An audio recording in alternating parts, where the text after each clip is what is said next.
I'm installing these on a it's actually an 04 Lexus GX 470.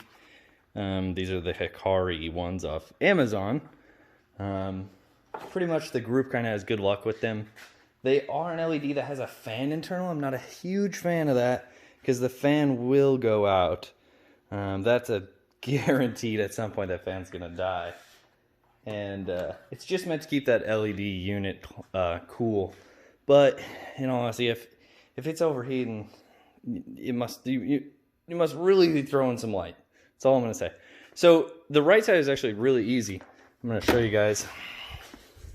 Your light's right there. I know you can't see with the light, but all you do is you twist your headlight, pull it out, the bulb, and then on this side, you can actually just remove this tab, and that should be all you need to kind of get in. Right there is the bulb.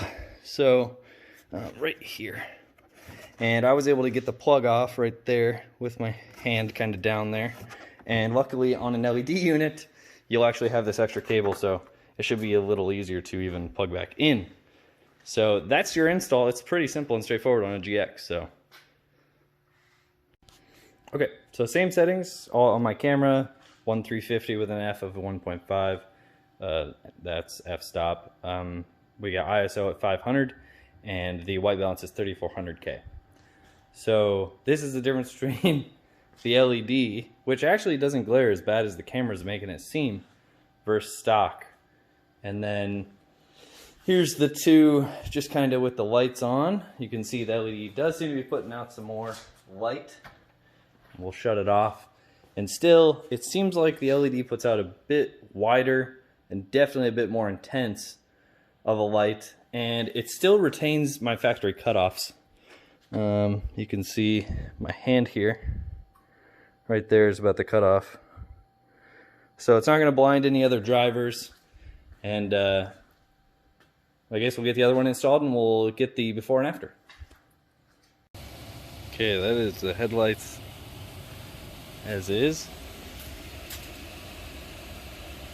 I have it manually set for white balance, aperture, ISO, all that is manual set, so you're not going to see any difference based on camera setting.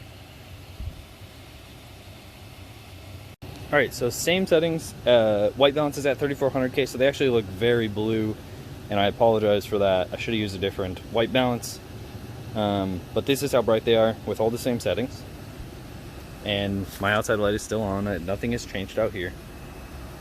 That's what they look like. To give you a more real representation, I'm going to try to match the color balance up to real life here.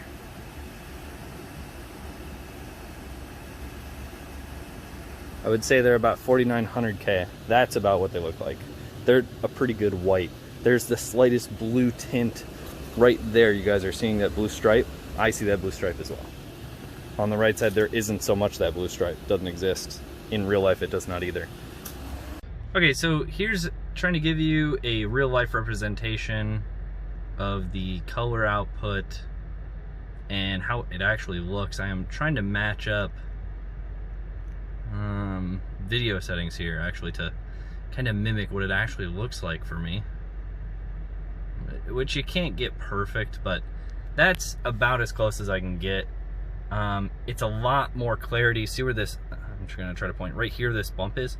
It's actually just as bright right here where my finger is pointing as it is up past that bump. I don't know why the camera's not quite picking it up right, but they're actually a huge improvement over the stock setup. I'm really impressed. And high beams still work normal, so you get that distance, which now when you do it, you're like, yeah, could kind of use matching high beams. And the fogs still kick on too, which you can see their little effect there. They're the fogs off, fogs on. So I actually really like the setup.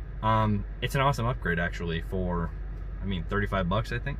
So pick yourself up a set. I'll leave a link down in the description.